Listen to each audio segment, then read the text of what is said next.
students, welcome to our YouTube channel. Today we are going to discuss Viktor Shklovsky. So in the previous video, we discussed about Russian Formalism. He is someone who is associated with Russian Formalism. So pause the second group that we have, the second circle that we were discussing. उनके साथ ये associated है. He is Viktor Shklovsky. He is the leader, you can say, with Boris Ekebom. This picture in front of you is of Viktor Shklovsky. 1893 to 1984 is the time frame. So he is a Russian writer and he is writing in the 20th century. He founded Society for the Study of Poetic Language, which came in 1916. So the Moscow school was there, that came out in 1915 by Roman Jacobson, and we have the Society for the Study of Poetic Language that came out in 1916. So he has written some of the most prolific works, and three important ones are Art as Technique or Art as Device, that came out in 1917. Then 1923 there is another work, Zoo or the Letters Not About Love. Then there is Theory of Prose, that is seen in 1925. Note this down because these three works are important. Though there are other works also, but these three are important. Today in this video, we will pay greater detail to the first work because he gave the concept of defamiliarization in this work, Art as Technique or Art as Device, that came out in 1970. So let us see this concept, defamiliarization. Defamiliarization as a word, as a concept, was used in this work, Art as Technique, written in 1917. Language, as we all know, is something that we keep on using to communicate with someone else. So we use language. Without language, there is nothing that is present. We cannot do anything. Language is used in such a way that the ordinary and the familiar objects are made to look different. And in this way, if you use the language, we call it as defamiliarization. So for example, there are so many mundane things that you keep on doing daily.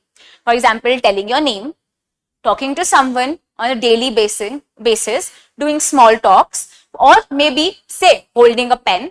These are few things that are very ordinary and you always do that. Because of this, automatically you do not use your perception and you rely on your senses. So in this manner, these are the things that become very mundane and you do not focus on these things. But these people, Russian formalists, used to think that it is very important to make things very defamiliar, or estrangement is important. Estrangement or defamiliarization basically is the concept in which you can use languages, you can use rhetorical devices to make the text look as different so that the reader pay more focus to the objects or to the things that they are, the things that are happening in the text. So you have to remember what the Russian formalists were saying. Two things very important. First, text is important. Second, you do not have to pay focus in which context the text is written or which author has written it. So author's background as well as the context in which it is written, historical context, is not important. My text per se is the living entity and I have to read my text. So to read the text, I have to use the languages that are very different so that my reader is getting attached to the text. That is defamiliarization. Language is used in such a way that ordinary and familiar objects are made to look different.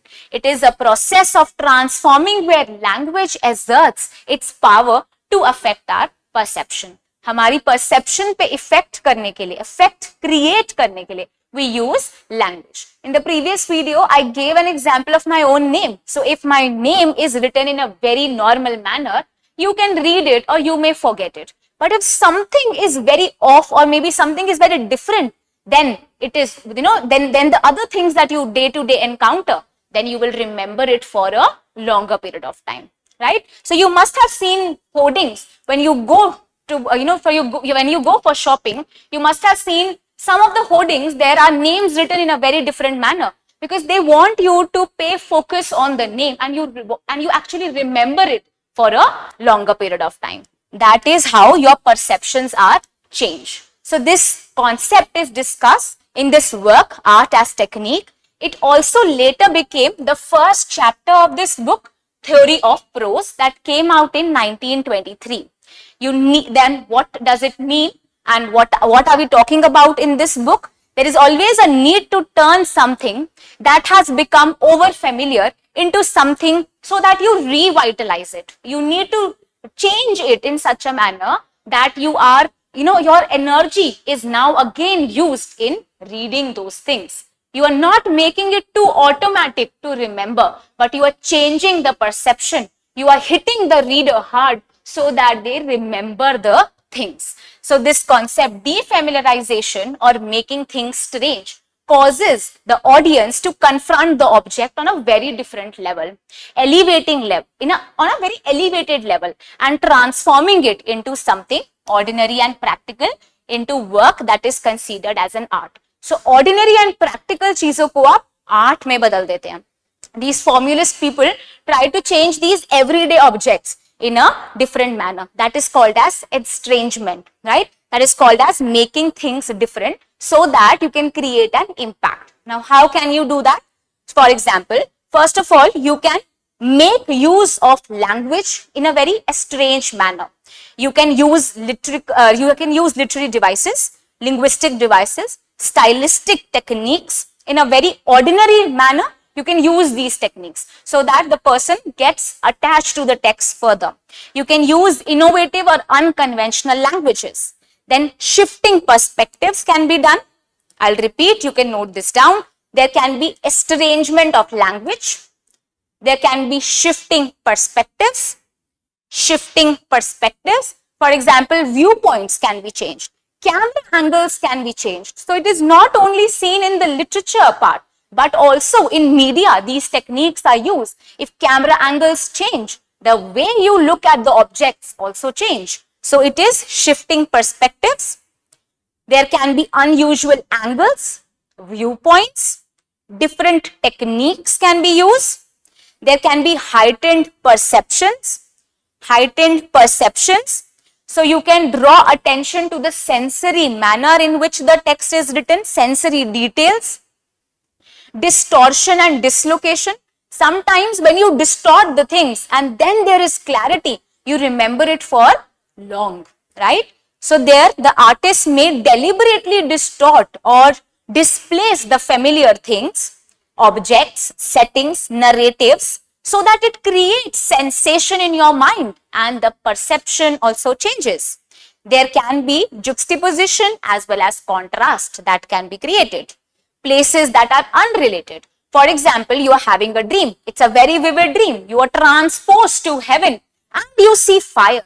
So you will realize that in my dream, heaven देखा मैंने, but heaven के अंदर fire, that's not even possible. How is it possible that there is fire in heaven? That must be hell. Was I in hell? You will remember the dream for a longer period of time, right? This is making the ordinary things very strange. This is how defamiliarization is done. Perception of a form is there. Perception of automated habits is there. Unique creative process is done. And perceived form is there. So there are some ordinary things, as I told you, like a dream. So there are so many dreams and you do not remember every dream. There are some vivid dreams that you always remember because there is something very strange about that. That is called as defamiliarization. Something that is your habit, you will always do it, like telling your name. But maybe telling it in a different manner will always make a greater impact. So it means to remove the automatization or perception of the author's mind, and it is to create a vision that there is always something new given to the reader. There is de-automatization of the perception. For example, and these are the examples that these are the examples that Viktor only gives in Art as Technique that came out in 1917. He gives the example of holding of a pen. That is why I was again and again giving this example, right? Or using a foreign language. The way you hold your pen, it's a very ordinary, mundane thing that you do. That is why you never look at the sensory details that run behind it. Your reflexes work like this only. Or usage of a foreign language. For the first time when you use a foreign language, you will always see that you are not using it correctly. That's a very different language for you. It's very strange for you. Then it becomes the daily activity that is done, right? So you renew the reader's lost capacity for the fresh sensation. Because I know I keep on holding my pen daily, that is why there is no sensation created. If I am doing something for the first time, there will be sensation created, right? So it's a very similar technique that was deployed in drama, and we call it as alienation effect. And Bertolt Brecht used this in his epic theater.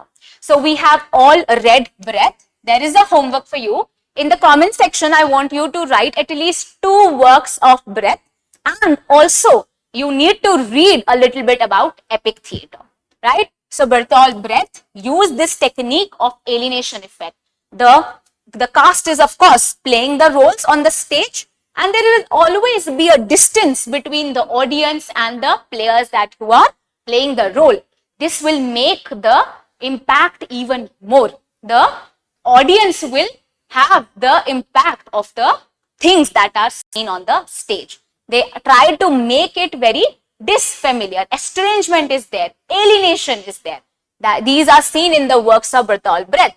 Thus, literary language is ordinary language that is deformed and made strange. So, literariness or the literary language, when the ordinary language are deformed, when they are used, the strange things also change. And so, we can say that there are other words that are also there, like habitualization.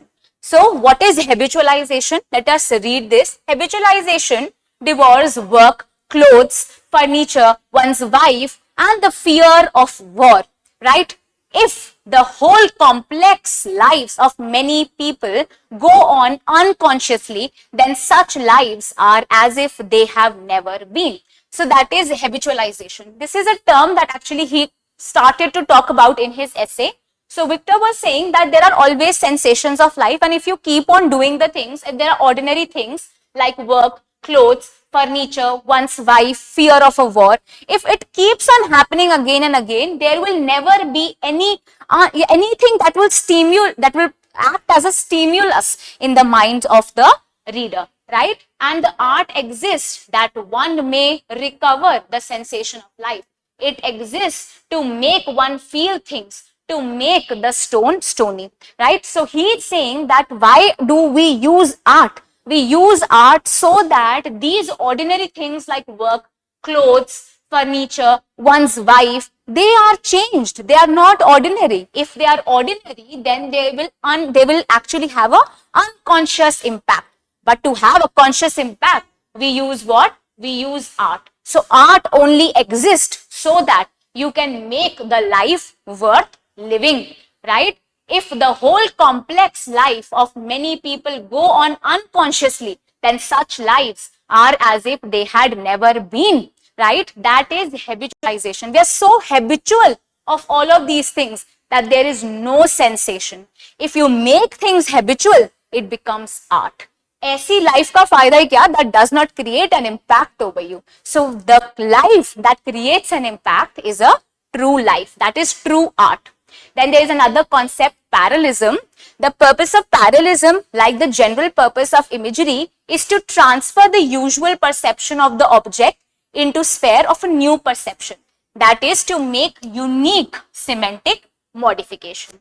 This means that there is always one ordinary imagery that is there, and the purpose of that imagery actually is to transform the usual perception. So this dream that you see is the imagery in itself. It is different than the ordinary things that you deal with in the everyday life. That is why dreams create impact in your mind.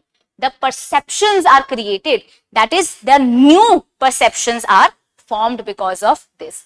That is called as parallelism. A unique semantic modification is done and the familiar things are made strange to you. Then there is another concept, that is the algebraization over, and which is also called as over-automatization. Slowly, we see objects not as their entity, but not in their entirety, but rather recognize them by their main characteristics. So what happens? we are so habitual to looking at the same things again and again that we look at it as an object in itself, but not at the proper particular things that are there. For example, this is an apple in front of you. So this is an apple. You daily eat an apple. So you will see apple that yes, apple is very good for my health. Apple a day will keep a doctor away. This is why I'm looking at the whole entity of an apple rather than paying more focus on the details. How beautiful it is, how red it is, how shiny it is. Oh, it has a lovely leaf. Oh my God, it looks so pretty. So you're not looking at the details, but you are looking only at the entity. This is the process called as over-automatization. We have over-automatized our life. This apple has lost all its essence. It is just known as a fruit that you eat because you need to stay healthy.